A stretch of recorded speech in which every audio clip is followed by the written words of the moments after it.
went into that break, we were just talking about Keir Starmer, and particularly still the conversation that surrounds his clothes, his wife's clothes, and so on and so forth. We rightly pointed out, Alex, before the break, that now Keir Starmer has given back, if you would like, £6,000 worth of gifts, tickets, hospitality tickets, some rented clothes or something for his wife, and also now the donor, he's under some form of investigation as well. What do you make to some of this stuff? Well, of course, you want to have an investigation because then you can say this is happening into this person who's tertiary to our core team, and it will take some time, and it would be wrong to prejudice or prejudge the result of that investigation, so let's wait until it's finished before we say anything else about it. It gives them a holding position, which by God they need, given how badly they've made a mess of things recently.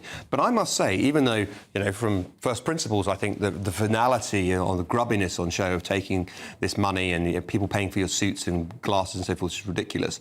Once you get there, I think they've made a real mistake by yielding any ground at all. I wouldn't have returned a penny in Keir Starmer's shoes, because once you start returning £6,000, well, why isn't it 15 or why isn't it 20? And yeah, what about the other £100,000 that you accepted? And you wind up basically admitting you get none of the credit for saying that you were in the wrong, you get none of the credit for doing the right thing because he didn't, but then you also you concede that you've done something bad. And once you go down that road, the questions will never finish. It just shows how incompetent they are.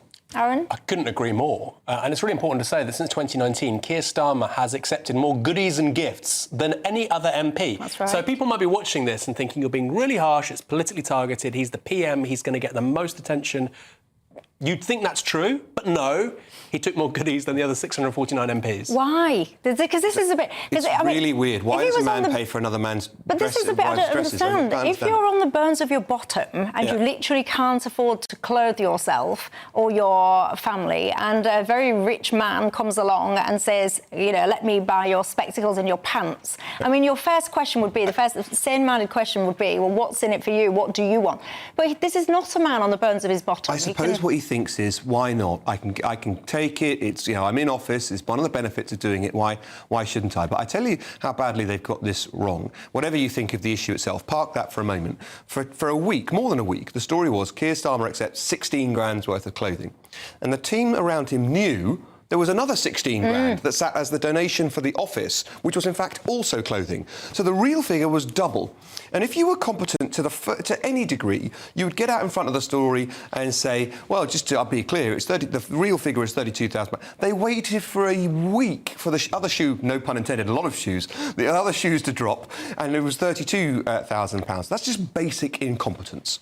But is it incompetence or is it deliberate deception? Is it because this is what I don't understand. I mean, to me, this is so nonsensical, so absurd. You think they might cross their fingers and thought, no, it just won't happen. No, one will realise. I'm starting to think how, because it can't be sheer incompetence, surely. I mean, surely. Normally in politics, at the point at which you think, no, but surely nobody can be that stupid, they can be.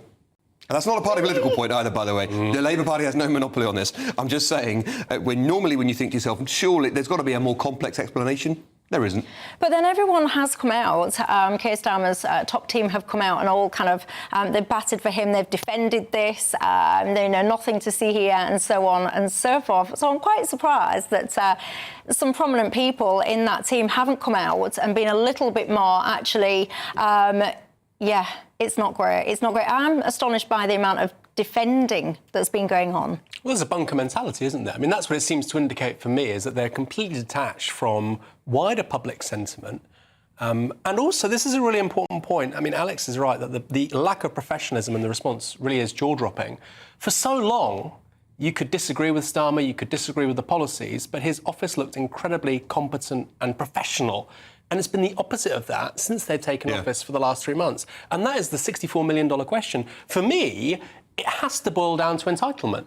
They think they're entitled to these things, that they deserve these things, and also that Keir Starmer himself is so virtuous, because he is virtuous regardless of what he does or the choices he makes, you can't criticise him for his choices because they're Keir Starmer's choices and therefore they're virtuous choices. I'll just give you one other reason why this matters for the government going forward.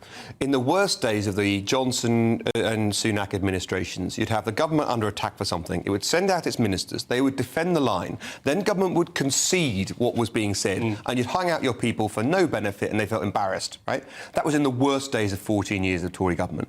Starmer's having this already. He's sending his ministers out to defend him and his venality and his wife taking stuff, and then they concede by saying, OK, I did something wrong, here's some money back. They're conceding that they were in the wrong. Now, let's imagine the next time you're asked to defend the line as a Labour minister.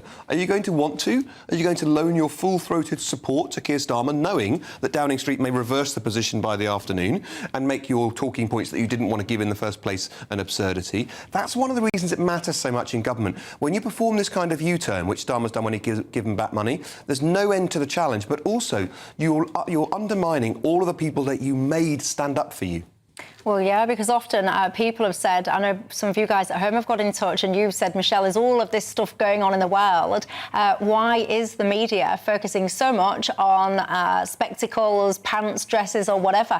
The challenge that you've got when you set the expectation, when you set the bar, the standards with your opponents, and don't forget everyone with Partygate and all the rest of it, the obsession that everyone seemed to have to get to the nuts and bolts of everything, wallpaper, you name it. This is the kind of landscape now. This is the level. If you make that bed, unfortunately, you do have to lay in it. But look, let's talk about leadership then, shall we? Because the four final candidates in the Tory race, they made some of their pictures, and I'm going to look at some of the goings-on. But Kemi Badenoch, one of the things that she said about wealth made me kind of sit up and listen. Let's just take a listen to what she was saying.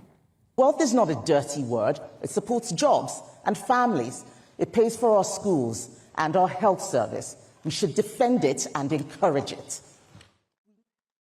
Yeah, I was watching that. I was going, you go on, girl, yes. Was you, Alex Dean? She's absolutely right. And the extent to which we've got into this weird conversation in this country, suggesting that wealthy people are bad, you can now take a look at the way that the Treasury's seeking, I think, going to partially or wholly reverse its attack on so-called non-doms, because they realise how much money it's going to cost them. You're not going to benefit from driving people out of this country. You'll cost money. You want people to be wealthy. You want people to aspire to do more. You want people to earn significantly. And this is something, because they then pay their taxes and they spend their money in your society, and society becomes richer.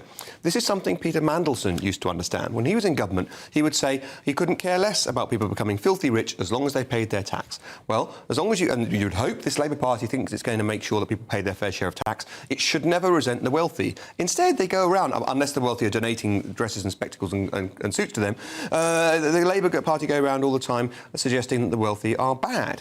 Well, you can always level down. You can, reduce relative poverty by lopping off some of the percentage of the most wealthy people you have in your country who wind up going and living somewhere else. But it's generally a bad idea, because those are the entrepreneurs, the investors, the people who spend money and create jobs. But you're in the camp, correct me if I'm wrong, Aaron Bastani, where you would talk about wealth and think that actually, when it comes to capital gains should be taxed as income. I don't think income, but look, I think dividend tax in this country right now, so you get a dividend, it's about 39%. I don't see why capital gains tax is so much lower than dividends. You might want to tax dividends less, you might want to increase capital gains. I think a slight bumping up in CGT makes sense.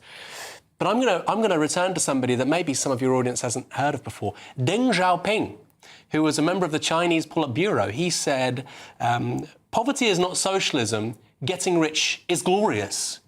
So there is a left-wing tradition beyond just Peter Mandelson of saying that actually people becoming wealthier, and like you say, Alex, they pay more taxes, that can contribute to the body politic becoming wealthier too. That tradition exists. What I would say is the problem is tax. If you're getting rich and not paying the tax, that's when people get really upset. And I think that is the direction of the conversation in the last... No, but it's a level of taxation. This is where there's so much disagreement, isn't there? It's the level of taxation. But also just tax avoidance, tax evasion. I mean, there is some tax evasion. There's also lots of tax avoidance. Which a lot of people indulge in, by the way, by way of ISAs. And there's different kinds of tax avoidance, that's entirely lawful. Tax evasion, wrong. Tax efficiency, sensible, most of us practice it. And this is what's being taken... The line being taken here by Aaron is far more sensible than the person who normally sits in the left-wing chair on Dubes and Shade, who says we should all pay higher tax, and then you say to that person, well, go ahead, you feel free to cut a cheque to HMRC, they'll cash it, and they stumble some weasel words out about why they didn't mean themselves, they meant more generally in society. That position is a reasonable one. Maybe CGT's at slightly the wrong level, or maybe we should have a different tax on dividends and so forth. I'm up for that discussion. I'm broadly speaking in favour of lower taxes at all points everywhere. I think it produces much more activity and economic growth to have lower taxes. But at least you're honest and reasonable about your position in a way I think is fair. The difference is that Starmer and co have come into government with such a negative view of the world. Everything is utterly gloomy and utterly terrible. The idea that the UK was a great place for an investor, even if they marginally improved the investment environment, is not one I think currently would hold water internationally. No. They spend so much time saying how bad things are all the time. Yeah, but people will be watching this. Some people, you perhaps will have been to the Labour conference a few days ago, and you would push back against Alex saying, oh, they're all depressed and gloomy and all the rest of it. Many people would argue the energy on display at the Labour conference, the optimism, because we've had chats about this. Many of you think that actually, now that Labour Party are in power, that we are apparently looking up and progressing positively, Aaron Bastani. Well, there was an amazing story out yesterday, the Telegraph covered at the Times, I think the Guardian too, and they were saying that business sentiment has taken a massive hit. Business confidence has taken a massive hit. Now, the Telegraph, of course, not very favourable to Labour generally, was saying that's because of Labour's policies. But actually, increasing tax and whatnot. But if you drill down into what happened with business confidence, it went up in July and August, and this is according to a bunch of measures, not just Lloyd's, Institute of Directors, it went up. Change of government, OK, let's see, try something new. And it's gone down in the last month. Oh, It has cratered in the last month, partly because, I'm just trying to be honest here.